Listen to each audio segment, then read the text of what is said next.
اعوذ باللہ من الشیطان الرجیم بسم اللہ الرحمن الرحیم۔ آج سورۃ الشورى کے آیت نمبر 17 اور کچھ آیتوں کا ترجمہ اور تفسیر بیان کیا جائے گا۔ اللہ الذی انزل الکتاب بالحق والمیزان وما یدریک لعل الساعة قریب۔ اللہ ہی تو ہے جس نے سچائی کے ساتھ کتاب نازل فرمائی اور عدل و انصاف کی ترازو، اور تم کو کیا معلوم شاید قیامت قریب ہی آ پہنچی ہو۔ یستعجل بها الذین لا یؤمنون بها والذین آمنوا مشفقون منها ویعلمون انها الحق الا ان الذین یمارون فی الساعة لفی ضلال بعید۔ جو لوگ اس پر ایمان نہیں رکھتے وہ اس کے لیے جلدی کر رہے ہیں، اور جو مومن ہیں وہ اس سے ڈرتے ہیں اور جانتے ہیں کہ وہ برحق ہے۔ دیکھو جو لوگ قیامت میں جھگڑتے ہیں وہ پرلے درجے کی گمراہی میں ہیں۔ اللہ لطیف بعبادہ یرزق من یشاء وہو القوی العزیز۔ اللہ اپنے بندوں پر مہربان ہے، وہ جس کو چاہتا ہے رزق دیتا ہے، اور وہ زور والا اور زبردست ہے۔ اللہ تعالیٰ خبر دیتا ہے کہ وہ اپنے بندوں پر بہت مہربان ہے۔ ایک کو دوسرے کے ہاتھ سے روزی پہنچا رہا ہے، ایک بھی نہیں۔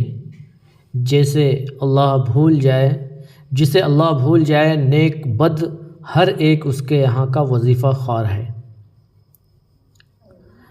جیسے فرمایا زمین پر چلنے والے تمام جانداروں کی روزیوں کا ذمہ دار اللہ تعالیٰ ہے۔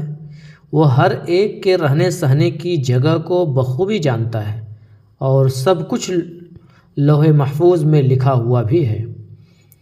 وہ جس کے لیے چاہتا ہے کشادہ روزی مقرر کرتا ہے۔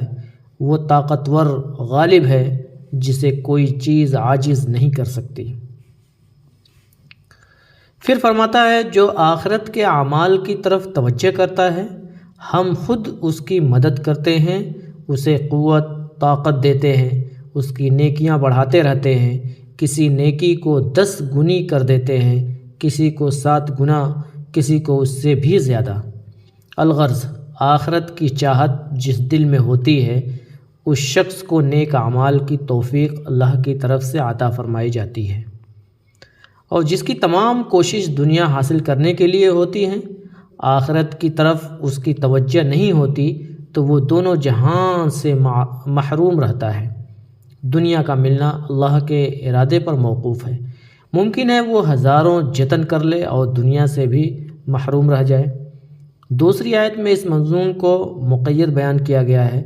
فرمان الہی ہے، یعنی جو شخص دنیا کا ہوگا ایسے لوگوں میں سے ہم جسے چاہیں اور جتنا چاہیں دے دیں گے، پھر اس کے لیے جہنم تجویز کریں گے جس میں وہ بدحال اور راندہ درگاہ ہو کر داخل ہوگا، اور جو آخرت کے طلب کرتے رہتے ہیں اور اس کے لیے جو کوشش کرنی چاہیے کرے گا اور وہ با ایمان بھی ہوگا تو ناممکن ہے کہ اس کی کوشش کی قدردانی نہ کی جائے۔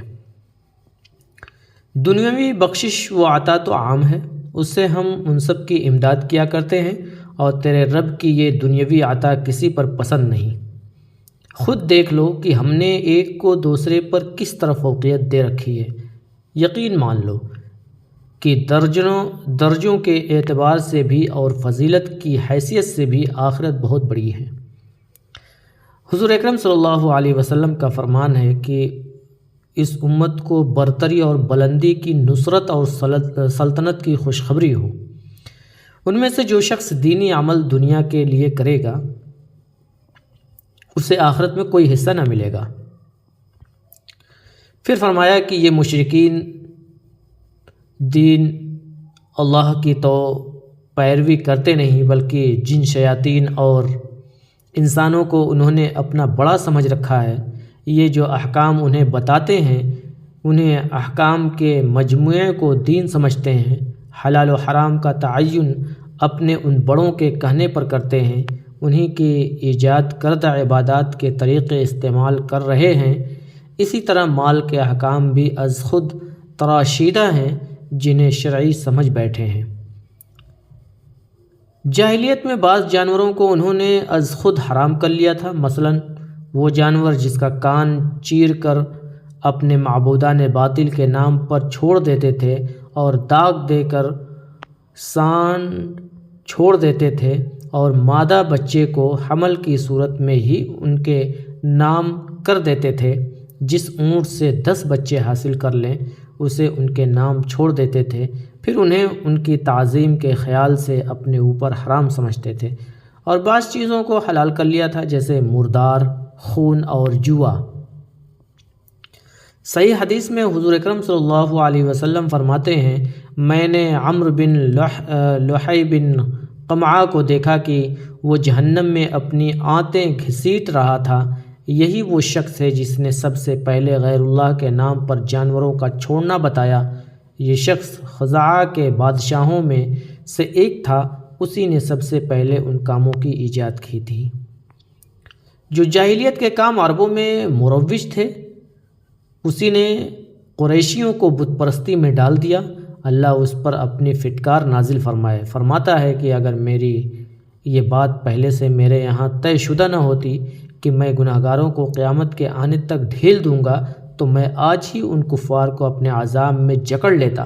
اب انہیں قیامت کے دن جہنم کے المناک اور بڑے سخت عذاب ہوں گے۔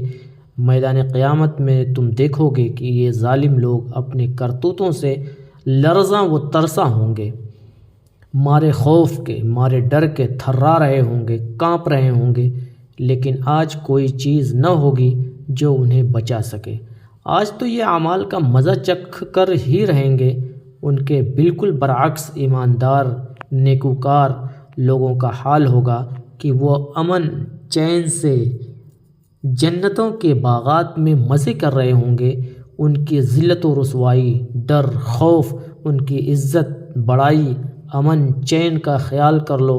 وہ طرح طرح کی مصیبتوں تکلیفوں میں ہوں گے، یہ طرح طرح کی راحتوں اور لذتوں میں ہوں گے۔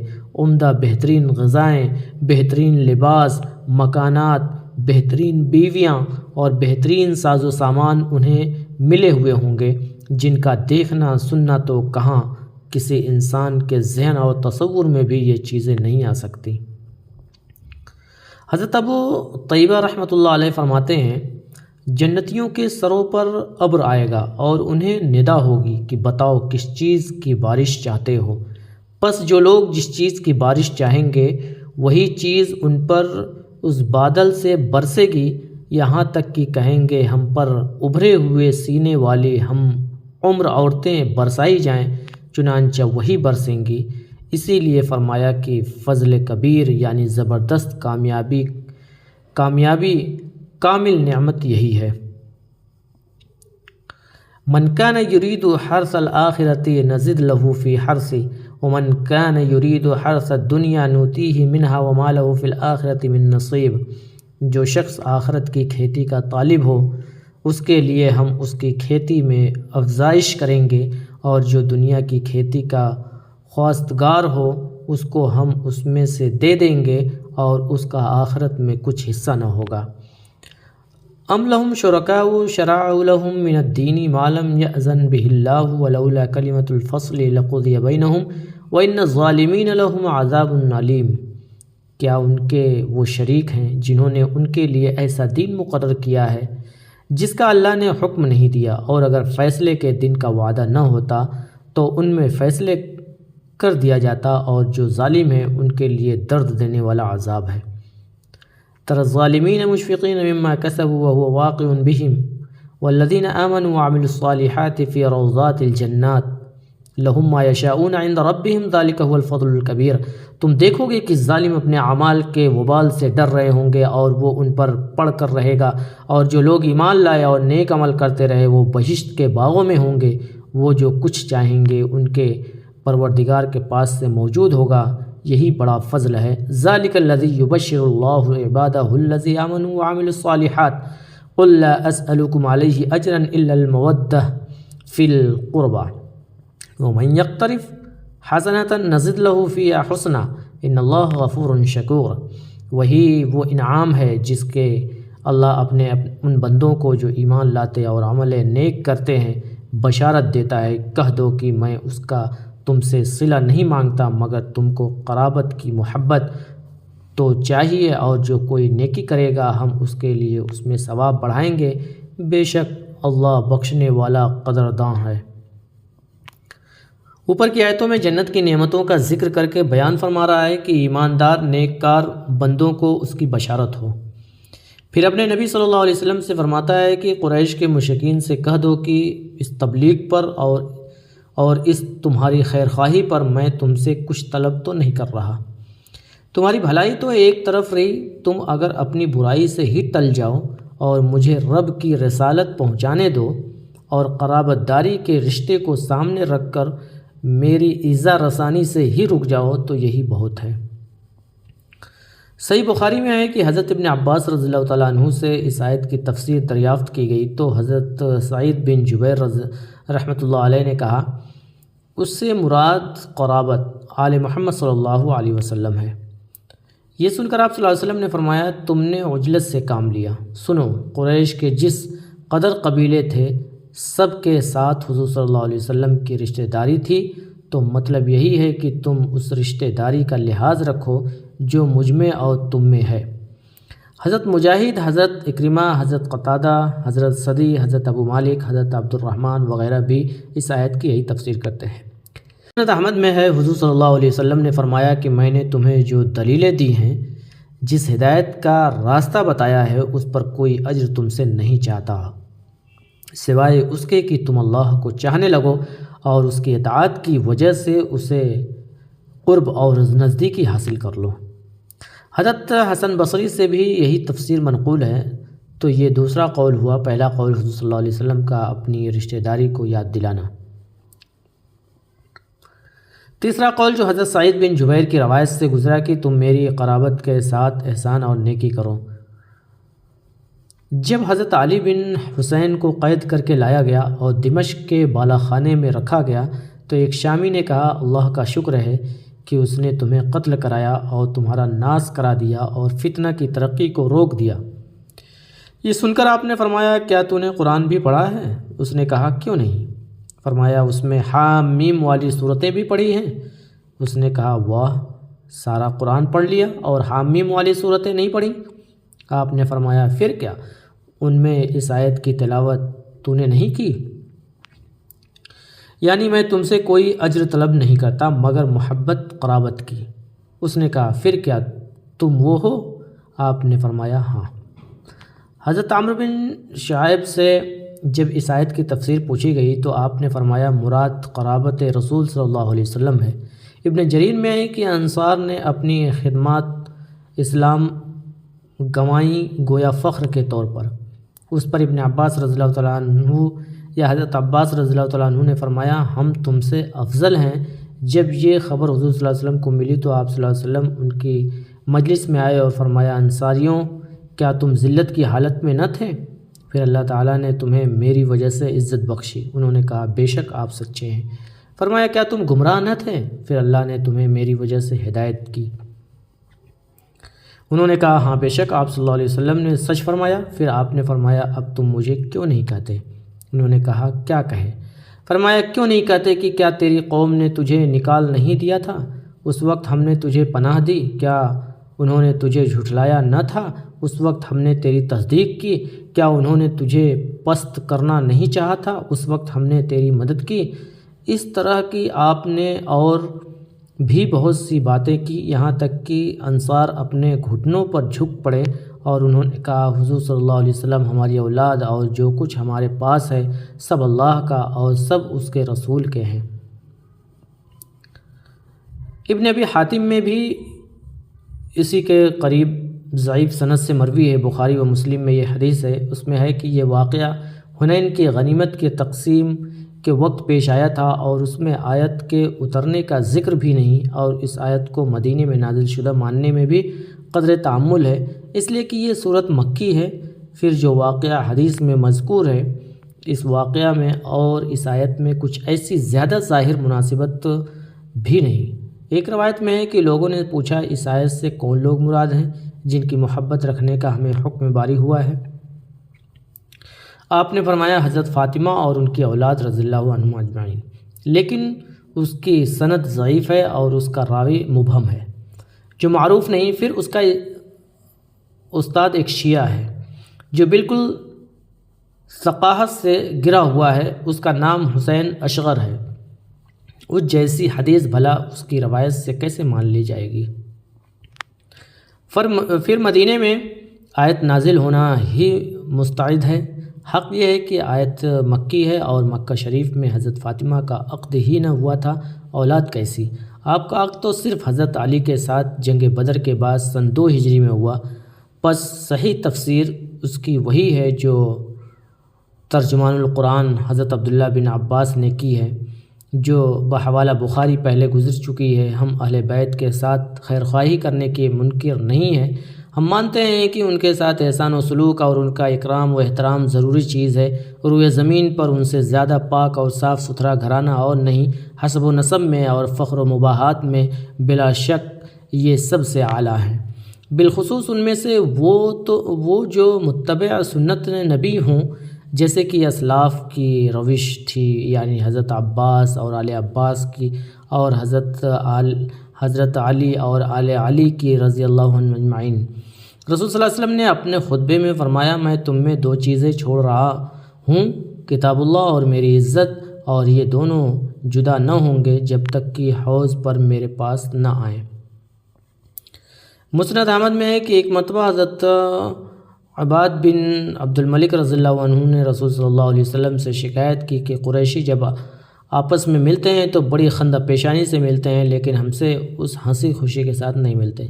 یہ سن کر آپ صلی اللہ علیہ وسلم بہت رنجیدہ ہوئے اور فرمانے لگے، اللہ کی قسم جس کے قبضے میں میری جان ہے، کسی کے دل میں ایمان داخل نہیں ہو سکتا جب تک کہ وہ اللہ کے لیے اور اس کے رسول کی وجہ سے تم سے محبت نہ رکھے۔ اور روایت میں ہے کہ حضرت عباس رضی اللہ عنہ اجمعین نے کہا، قریشی باتیں کرتے ہوتے ہیں، ہمیں دیکھ کر چپ ہو جاتے ہیں۔ اسے سن کر مارے غصے کے آپ کی پیشانی پر بل پڑ گئے اور فرمایا، واللہ کسی مسلمان کے دل میں ایمان جاگزی نہیں ہوگا جب تک کہ وہ تم سے اللہ کے لیے اور میری قرابت داری کی وجہ سے محبت نہ رکھے۔ صحیح بخاری میں ہے کہ حضرت صدیق اکبر رضی اللہ تعالیٰ عنہ نے فرمایا، لوگوں حضور صلی اللہ علیہ وسلم کا لحاظ حضور صلی اللہ علیہ وسلم کے اہل بیت میں رکھو۔ ایک اور روایت میں ہے کہ آپ صلی اللہ علیہ وسلم نے حضرت علی رضی اللہ تعالیٰ عنہ سے فرمایا، اللہ کی قسم رسول صلی اللہ علیہ وسلم کے قرابت داروں سے سلوک کرنا مجھے اپنے قرابت داروں کے سلوک سے بھی پیارا ہے۔ حضرت عمر فاروق رضی اللہ تعالیٰ عنہ نے حضرت عباس رضی اللہ تعالیٰ عنہ سے فرمایا، واللہ تمہارا اسلام لانا مجھے اپنے والد خطاب کے اسلام لانے سے بھی زیادہ اچھا لگا، اس لیے کہ تمہارا اسلام حضور صلی اللہ علیہ وسلم کو خطاب کے اسلام سے زیادہ محبوب تھا۔ پس اسلام کے ان 2 چمکتے ستاروں کا مسلمانوں کے ان دونوں سیدوں کا جو معاملہ آل رسول صلی اللہ علیہ وسلم اور اقربا پیغمبر کے ساتھ تھا، وہی عزت و محبت کا معاملہ مسلمانوں کو آپ کے اہل بیت اور قرابت داروں سے رکھنا چاہیے، کیونکہ نبیوں اور رسولوں کے بعد تمام دنیا سے افضل یہی دونوں بزرگ خلیفہ رسول تھے۔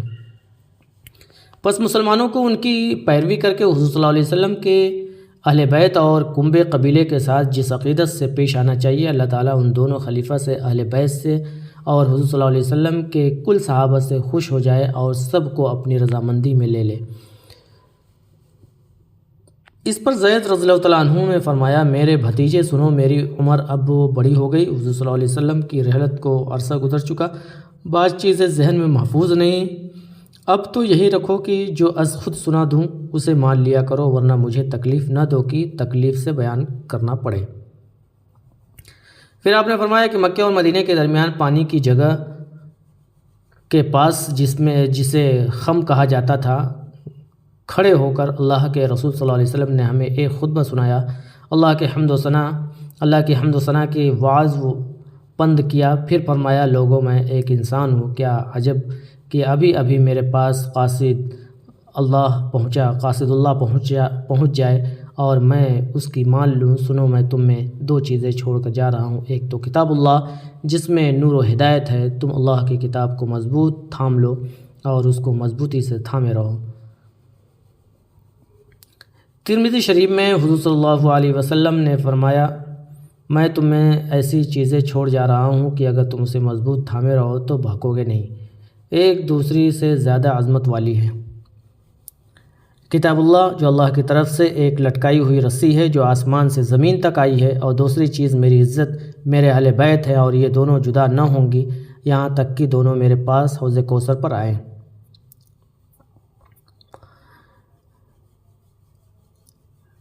پھر فرمان ہوا کہ اللہ گناہوں کو بخشنے والا ہے اور نیکیوں کی قدردانی کرنے والا ہے، انہیں بڑھا چڑھا کر دیتا ہے۔ پھر فرماتا ہے کہ یہ جاہل کفار جو کہتے ہیں کہ یہ قرآن تو نے گڑھ لیا ہے اور اللہ کے نام لگا دیا ہے، ایسا نہیں، اگر ایسا ہوتا تو اللہ تیرے دل پر مہر لگا دیتا اور تجھے کچھ بھی یاد نہ رہتا۔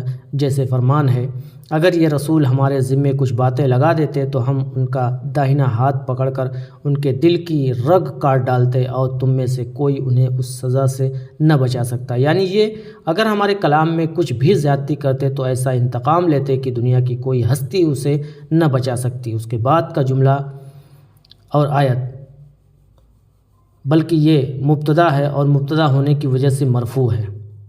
جملے آیت کا عطف آیت یمحو اللہ الاخ پر، یعنی اللہ تعالیٰ حق کو واضح اور مبین کر دیتا ہے اپنی کلمات سے، یعنی دلائل بیان فرماتا ہے کہ حجت پیش کر کے وہ خوب دانہ بینا ہے، دلوں کے راز سینوں کے بھید اس پر کھلے ہوئے ہیں۔